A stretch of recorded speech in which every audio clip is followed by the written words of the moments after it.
지난 한 주간 우리는 고난주간을 보내었습니다. 교회에서 특별 새벽 예배를 드렸고 오늘 부활절이라 은혜 중고등학교 강당에서 연합 부활절 감사 예배를 드렸습니다.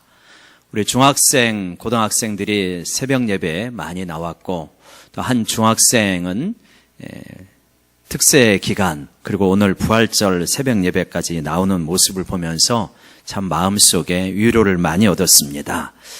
그 학생이 어른들이 깨닫는 것만큼 고난과 부활의 의미, 십자가와 부활의 의미를 그렇게 충분히 깨닫지는 못하였다 할지라도 그래도 그 연령과 그 그릇에 맞는 은혜를 하나님께서 주시겠다, 그러한 생각을 하였습니다.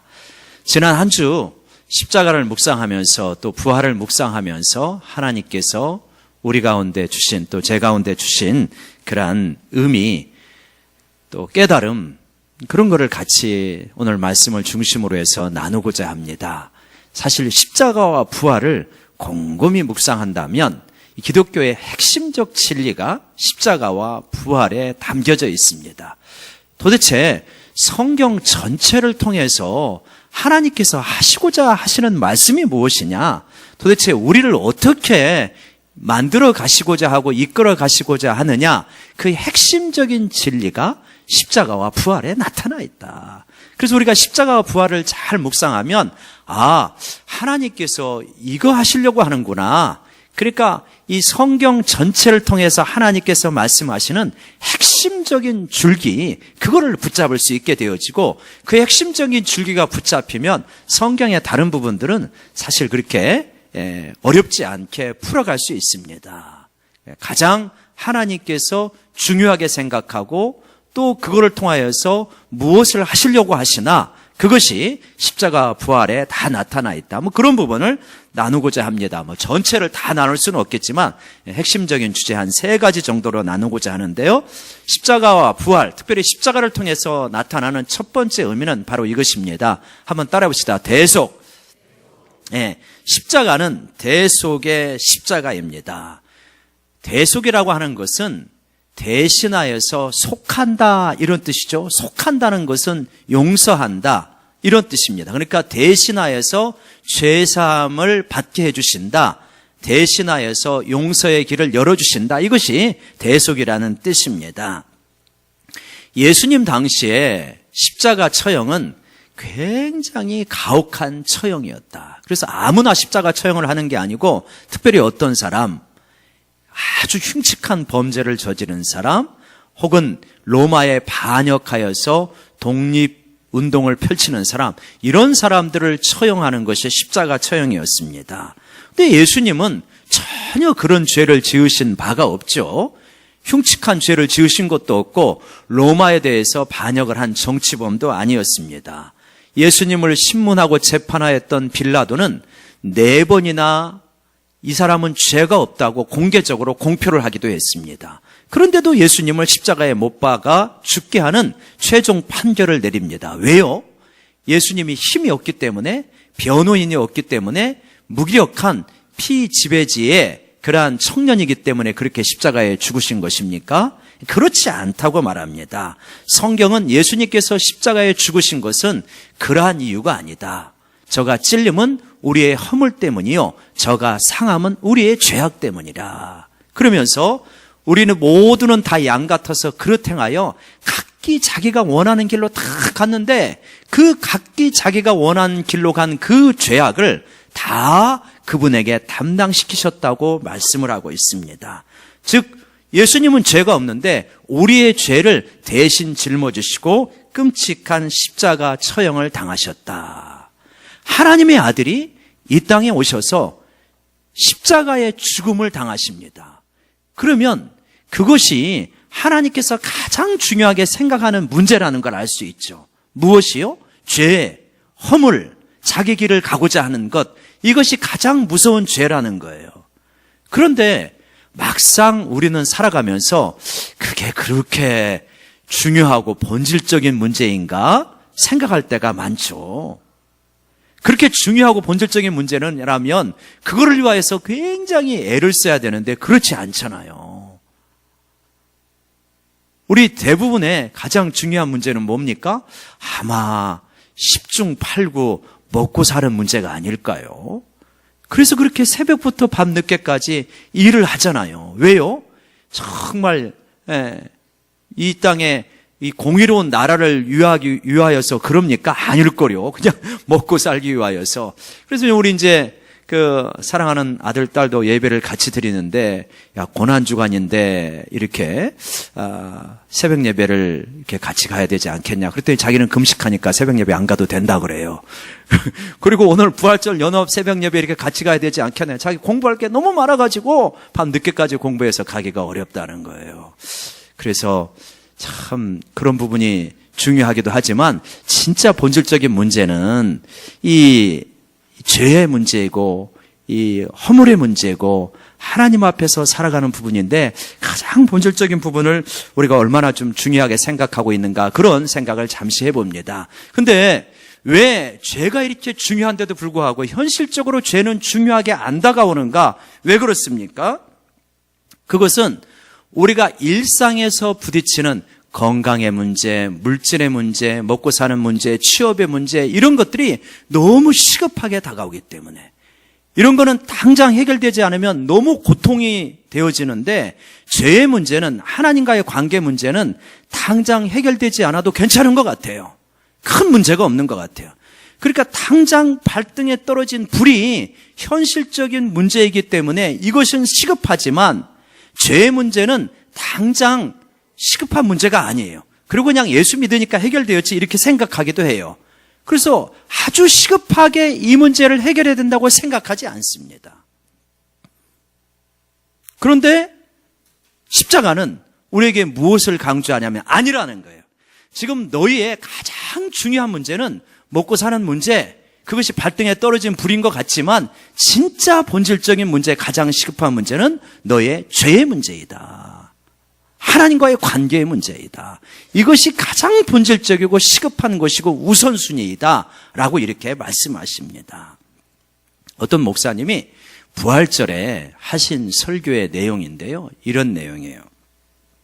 이분 말인데, 자기에게는 소중한 것들이 여러 가지가 있다는 거예요.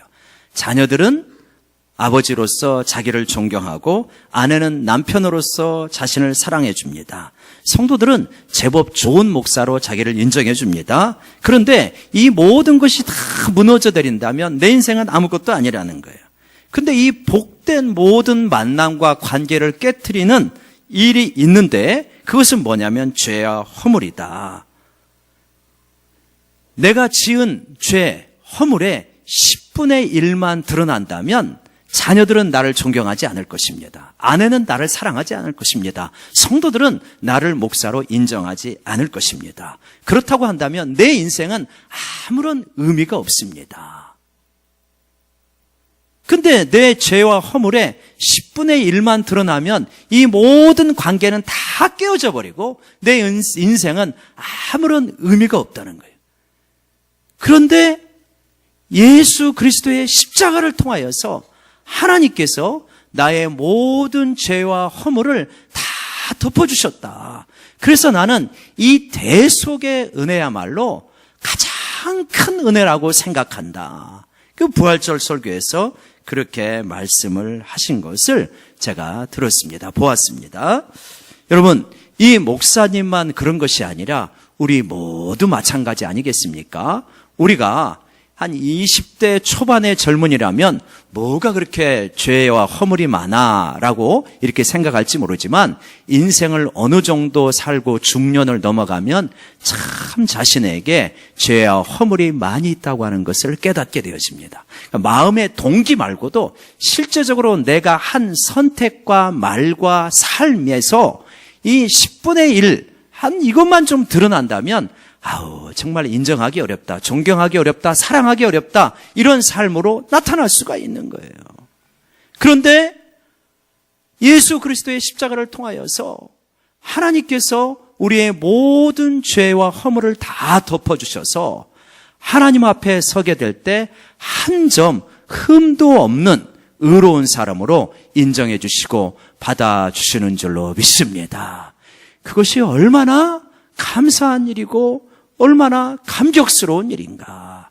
어떤 날카로운 검찰이라 할지라도 나에게서 죄와 허물을 찾아보기 어려운 거예요. 여러분, 우리가 그런 말이 있잖아요. 털어서 먼지 안 나는 사람이 있냐. 다 털면 먼지가 나온다는 거예요.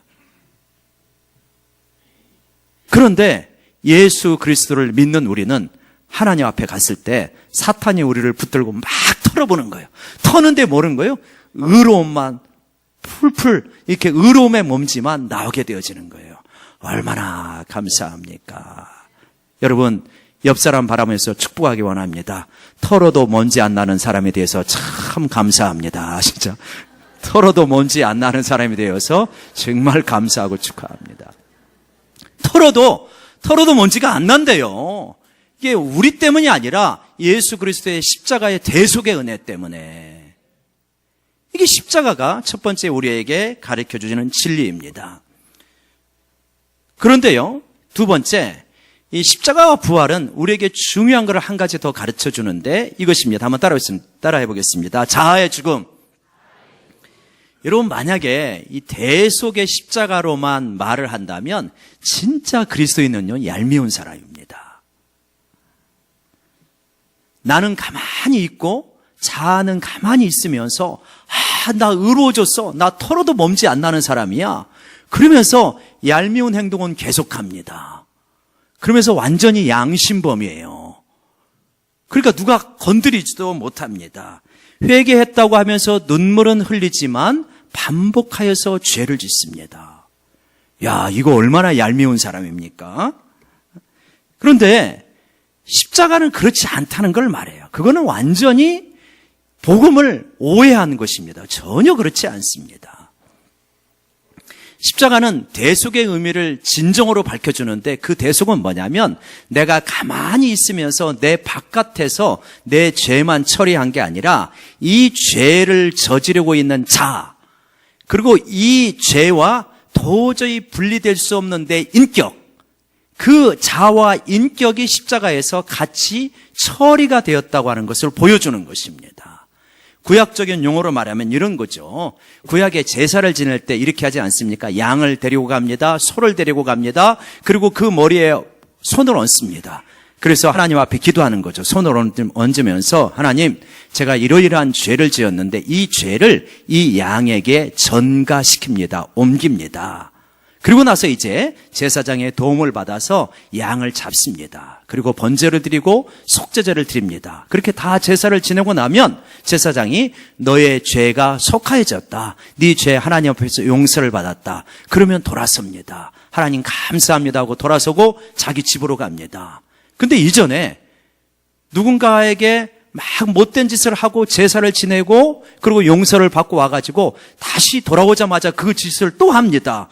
그러면은 그게 무슨 의미가 있습니까? 그런 제사가.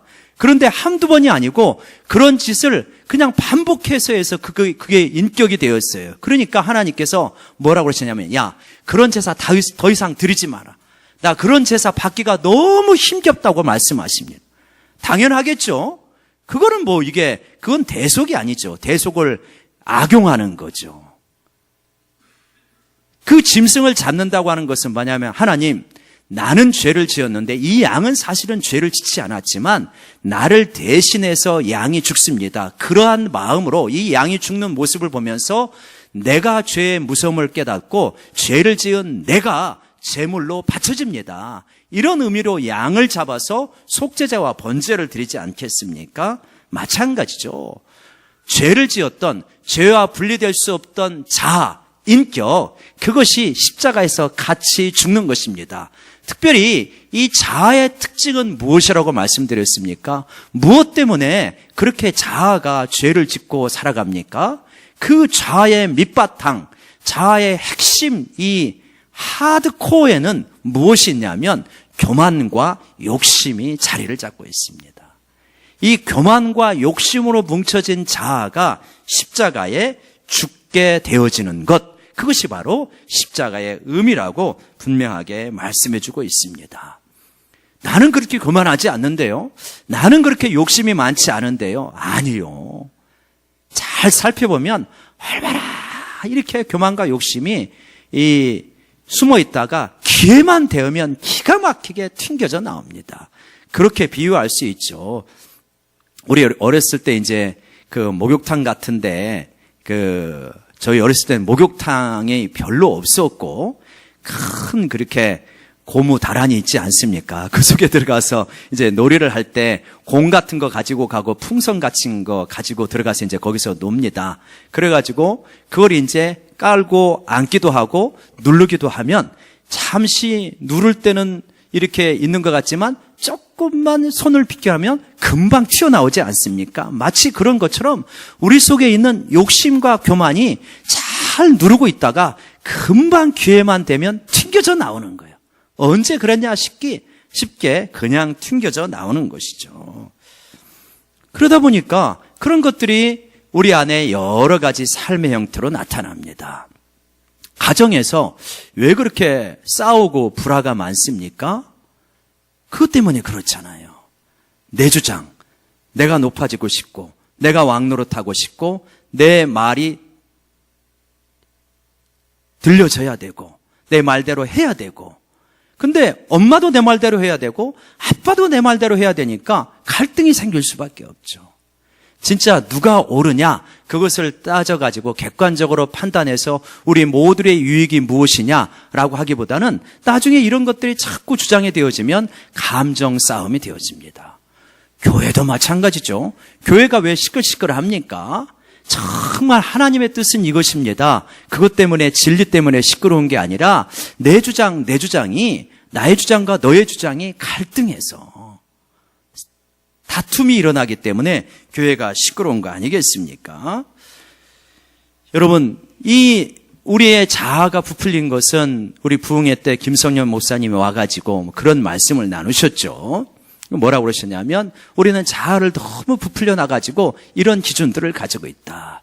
적어도 나는 이 정도 아파트 평수에는 살아야 되고 이 정도 차는 있어야 되고 또 내 자녀는 이 정도 대학은 가야 되고 내 자녀가 이 정도 회사는 취업해야 되고 그게 안 다니면 그게 안 되면은 마음이 불편한 거예요. 떳떳하지가 않고 그것 때문에 그것만 생각하면 스트레스를 받는 거예요. 그거 왜 그렇습니까? 사실은 다 자아가 부풀려져 있는 그러한 모습이죠. 그러한 자아가 죽었다고 말해요. 근데 어떻게 죽었다고 말하냐면 여러분 우리 4절 한번 보십시오. 4절에 보면 그러므로 우리가 그의 죽으심과 합하여 세례를 받음으로 그와 함께 장사되었나니 이렇게 되어 있는데 영어 성경으로 자세히 보시면 뭐라고 그러냐면 우리가 이 장사되었다, 장례를 치렀다, 그분과 함께 무덤 속으로 장례를 치렀다. 그러니까 우리가 어떻게 되었냐면 우리 자아가 예수님과 함께 무덤 속으로 완전히 땅에 묻혀버렸다. 이 땅에 묻혔다는 거예요. 우리는 안 묻혔는데 실제적으로 땅에 묻힌 존재가 되었다. 여러분, 이게 얼마나 놀라운 일인지. 내가 땅 속에 묻힌 존재가 되었다. 그래서 이 세상에 대해서 죽게 되었다는 것입니다. 여러분, 우리가 살아가는 게 그렇게 힘든 까닭, 또 수많은 상처, 수많은 갈등 속에 그렇게 많이 노출되어지고 힘겨운 까닭은 무엇이냐? 이 자아의 죽음을 머리로는 아는데 가슴으로 잘 안 받아들여요. 실제로 적용하지 않습니다. 그래서 너무 쉽게 상처를 받아요. 왜 그렇게 쉽게 상처를 받습니까? 상처받는 자아를 붙들고 살아가기 때문에 조금 인정이 안 되면, 인정을 못 받으면 그렇게 상처를 받아요. 심지어는 이런 부분에서도 그런 경우들이 많이 있죠. 예를 들어서 조심은 해야 되겠지만 옛날에 중보기도 모임을 하는데 이런 적이 있어요. 중보기도 모임을 하다 보면 지금은 그렇게 하지는 않습니다만 사업장이 있잖아요. 누구누구의 사업장 위에서 이렇게 이제 기도하고 그러다 보면 거기서 이제 그걸 적다 보면 한두 분이 빠질 수 있잖아요. 근데 공교롭게도 하여간 이게 꼭 그런 일이 있습니다. 그거 하다 보면 빠진 분이 모처럼 그 자리에 또 나와요. 그래가지고 중보기도 하러 왔다가 내 남편의 사업장이 빠져갖고 시험 드는 거예요. 그냥 그러면 되잖아요. 아유, 목사님 혹은 중보기도 팀장한테 아유, 이게 제 이름이 빠졌네요. 그러면 아이고, 미안합니다. 그러면 다음에 올리면 되죠? 그래가지고 그렇게 하면은 자연스럽지. 그러니까 이렇게 작은 일에도 너무 쉽게 상처를 받는 우리들, 그 왜 그러냐? 자아를 너무 붙들고 살아가기 때문에. 근데 여러분, 생각보다 자아가 죽으면 굉장히 편하다는 것을 느끼시기 바랍니다. 자아가 죽으면 굉장히 편해요. 자아가 묻히면 굉장히 편해요. 자존심이 십자가에서 묻혀가지고 그러면은 살아가는 것이 굉장히 편합니다. 오늘 말씀은 우리가 그리스도와 함께 세례를 받을 때 우리의 자아가 땅에 묻혔다. 여러분, 이거를 실제적으로 받아들이시고 삶 속에서 누리시기를 주의 이름으로 간절히 축원합니다. 우리 옆 사람에게 한번 이렇게 격려합시다. 당신의 자아가 죽은 것을 축하합니다.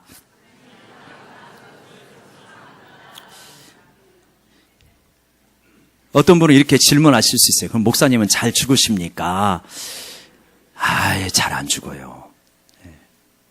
저도 자아가 죽어야 된다고 이렇게 설교를 하고 그러는데, 여러분, 자아가 죽는 게 쉽습니까? 오랫동안, 그래서 왜 어린아이들이 천국에 잘 가냐면 자아가 아직 이렇게 굳건하게 세워지지 않았어요. 예, 우리 너무 더운 것 같아요. 에어컨 좀 틀어주십시오. 어렸을 때부터 자아를 계속 부풀어 왔거든요. 세워왔거든요.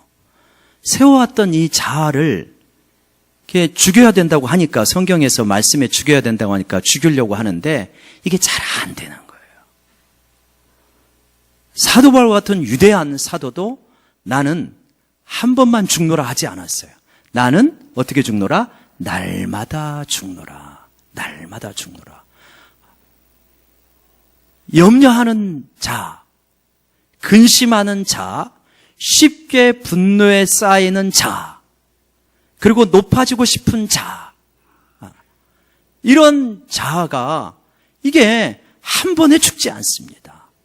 자꾸 주님 앞에서 이 말씀을, 우리가 예수님께서 나의 죄를 위하여 십자가에 죽으신 것을 믿잖아요. 그래서 내 죄가 사해진 걸 믿지 않습니까? 그런 것처럼 예수 그리스도와 함께 내 자아가 죽었다는 것을 우리가 믿는 것입니다. 믿고 자꾸 적용을 하는 것입니다.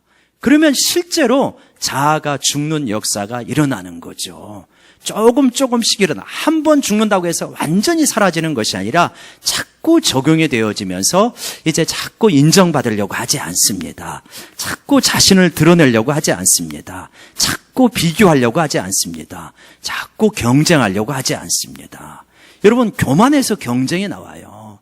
아직도 내가 자꾸 우리 자녀 비교하고, 또 우리 아파트 평수 비교하고, 차 비교하고, 이거 비교하고, 다 이런 거 사실은 자아가 안 죽어서 그렇습니다. 그러니까 주님 안에서 죽고, 에이 그래, 내가 죽고, 우리가 이런 정도는 정리되신 분들이 많이 있잖아요. 그래, 내가 예수 그리스도와 함께 십자가에 죽었다. 더 이상 교만하지 말고 욕심 부리지 말고 내가 주님 보고 살아가자. 이 정도는 정리되신 분들이 내면적으로 많이 있지 않습니까? 이제 그러면 그걸 실제적으로 그런 마음이 일어날 때마다, 주님, 제가 십자가에서 죽었는데 또 경쟁하려고 합니다. 또 비교하려고 합니다. 다른 사람과 비교해서 조금 나아져야만 마음에 편안하려고 합니다. 이런 못된 마음을 십자가에 다시 못 박습니다. 이렇게 적용하는 거죠. 그러면서 자꾸 사람에 대해서 비교하면서 살아가지 않고 누구에 대해서 살아갑니까? 하나님께 대해서 살아가게 되어지는 것입니다. 나는 하나님의 인정만 필요하고 하나님의 사랑이면 충분합니다. 하나님 앞에서 영생을 바라보며 살아갑니다. 이렇게 자꾸 누리게 되어지는 그 역사, 그것이 자아의 죽음이고 자아의 죽음을 내 현실로 누리게 되어지는 삶의 과정인 줄로 믿습니다.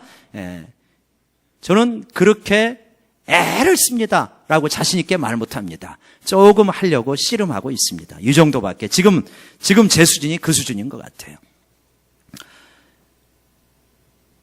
자아의 죽음만으로 끝나지 않고 십자가에 예수님이 부활하셨듯이 우리도 부활합니다. 이 기독교하고 다른 종교하고 큰 차이는 이것이라고 말씀드렸습니다. 잘못하면 그래, 교만한 자아가 죽고 욕심 많은 자아가 죽자, 이거는 다른 종교에서도 많이 듣는 이야기입니다. 정치인들도 옛날에 그런 거 많이 이야기했죠. 그죠? 예. 그러니까 나는 욕심을 내려놓았다. 그런 이야기 많이 했지만 뭐 나중에 결정적인 장면이 되니까 다 욕심 부리지 않았습니까? 예. 그러니까 이런 이야기는 교만과 욕심의 자아가 내려놓아진다라고 하는 이야기는 다른 종교도 많이 있는데 기독교는 그렇지 않습니다. 그러니까 자아가 죽는 것으로 끝나는 게 아니고 교만과 욕심을 내려놓는 것으로 끝나는 게 아니고 진정한 자아가 살아나는 것입니다. 그러니까 그것을 뭐라고 그러냐면 새로운 생명으로 살아간다라고 이렇게 말씀하십니다. 여러분 우리가 한번 4절과 5절에서 그거를 말하는데 먼저 5절을 보도록 하겠습니다. 5절 같이 한번 읽읍시다. 시작. 만일 우리가 그의 죽으심과 같은 모양으로 연합한 자가 되었으면 또한 그의 부활과 같은 모양으로 연합한 자도 되리라. 이게 지금 이 4절과 5절에서 두 가지를 말하는데 먼저는 그리스도와 함께 죽고 그리스도와 함께 우리가 부활한다는 것입니다. 그리스도와 함께 죽을 때 우리 육체가 죽지는 않아요.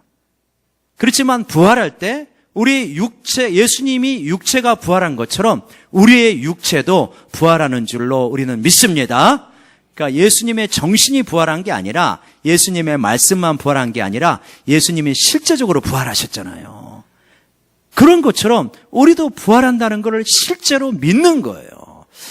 혹시 인터넷에 뭐 무수한 자료들이 돌아다니는데 이러한 이제 자유주의 계통의 신학에서는 어떤 사람들은 예수님이 진짜 부활하셨냐? 어떻게 죽은 사람이 문자적으로 살아나냐? 그런 어떤 자료들도 있어요. 예수님이 부활한 게 아니라 예수님의 가르침과 정신이 제자들의 마음속에서 부활하고 그것을 전한 것이다. 이런 아주 나쁜 교묘한 사람들이 있습니다. 여러분 그런 거는 진짜 아주 못쓸 가르침이고 우리가 전혀 따르지 않는 그런 부활은 뭐하러 믿습니까? 차라리 안 믿어야지.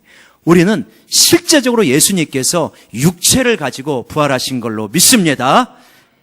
그래서 우리 부활 그 찬송에 헛되이 지키네 예수 그런 찬송이 있잖아요. 그러니까 예수님을 이렇게 아무리 수많은 로마의 군병들이 예수님의 무덤 앞에서 창을 듣고 지켜도 헛되이 지키는 거예요. 그냥 예수님께서 부활하신 거예요. 근데 신비한 부활의 육체를 가지고 다시 살아나신 겁니다. 그래서 막을래도 막을 수가 없고 붙잡으려도 붙잡을 수가 없고 다시 감옥에 가둘래도 가둘 수가 없는 그러한 우리가 살아가고 있는 3차원의 공간에서 제한되지 않는 그러한 몸을 가지고 예수님이 살아나신 거예요. 예수님이 부활하신 것처럼 우리도 육체적으로 부활하는 걸 믿습니다. 여러분 우리가 최근에 우리 교회에 한 2, 3년 사이에 암으로 고생하시는 분들이 여러 분 계세요. 참 이렇게 암이 왜 이렇게 많은지 안타까워요. 암으로 고통받는 지체들을 바라보면서 너무나 안타깝고 또 가슴 아프게 또 눈물도 흘리며 기도하지만 그러나 언젠가 우리 모두는 다 죽습니다.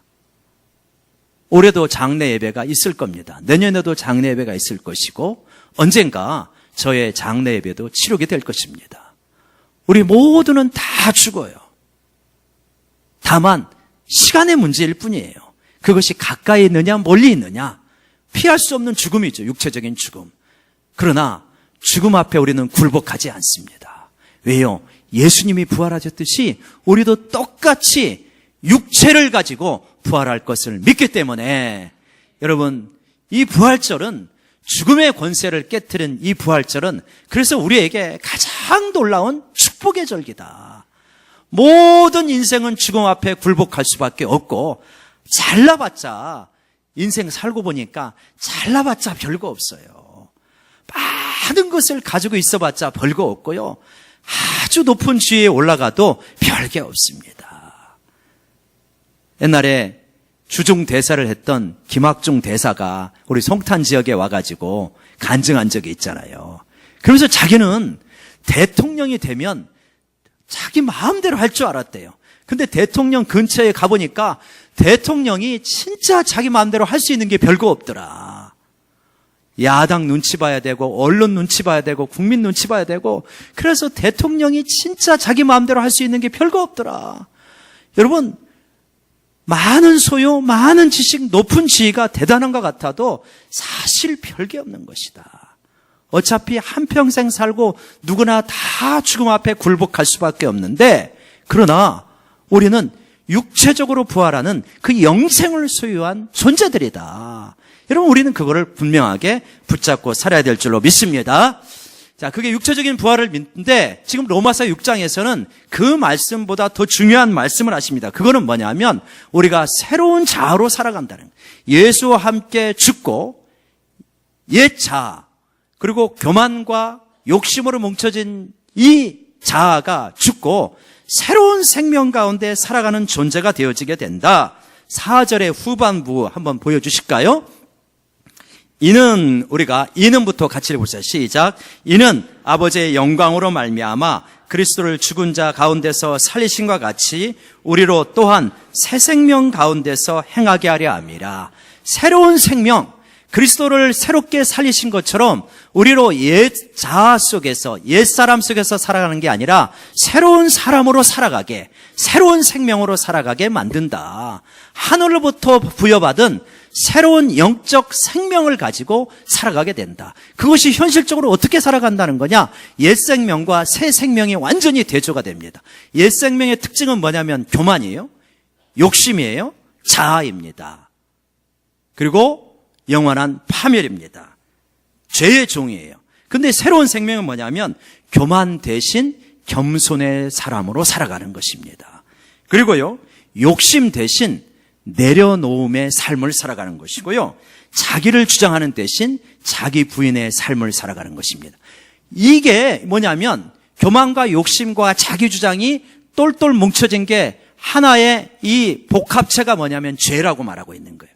그래서 이 죄의 종으로 살아가는 것입니다. 그러나 새로운 사람은 뭐냐면 이제는 의의 종, 기꺼이 의를 행하는 사람으로 살아가게 된다.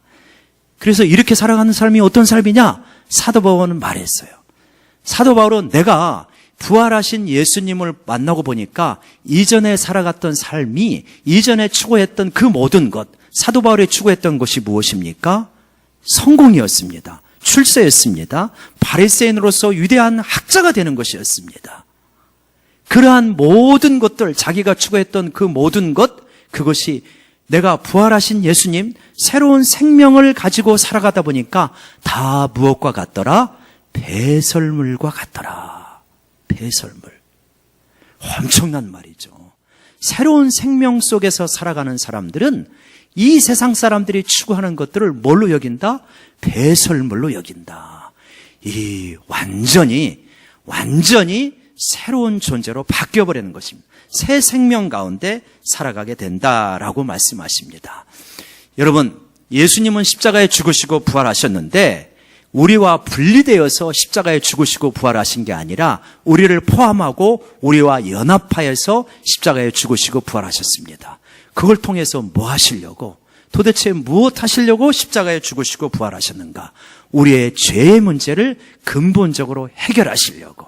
그래서 먼지 한 점 없는 의로운 존재로 하나님 앞에 세우게 하시려고 십자가에서 우리의 모든 죄를 짊어지시고 죽으셨습니다. 예수님은 십자가에 죽으실 때 혼자만 죽으신 게 아니고 이 죄를 근본적으로 잉태하며 끊임없이 만들어내는 우리의 자아를 십자가에 데리고 가셔서 같이 죽으셨습니다. 예수님이 못 박히실 때 우리의 자아도 못 박힌 것입니다. 그래서 이제는 옛 자아 가운데 이 욕심과 교만의 종노릇하면서 살아가는 자아가 아니라 이제는 부활한 새로운 생명 가운데 예수님처럼 겸손의 종이 되고 의의 종이 되고 또 하나님의 나라를 진정으로 사모하는 그러한 완전히 새로운 존재로 살아가도록 우리를 만든 것입니다. 그래서 십자가와 부활을 통해서 뭐 하신 거냐? 옛사람이 아니라 새로운 존재, 신적인 영생을 누리는 새로운 존재로 우리를 만들어 가시기 위해서 십자가와 부활의 역사를 이루신 줄로 믿습니다. 그래서 우리는 그리스도 안에서 십자가와 부활을 통하여서 결국 어떤 존재가 되냐? 새로운 피조물, 새 창조받은 피조물로 살아가게 되는 줄로 믿습니다.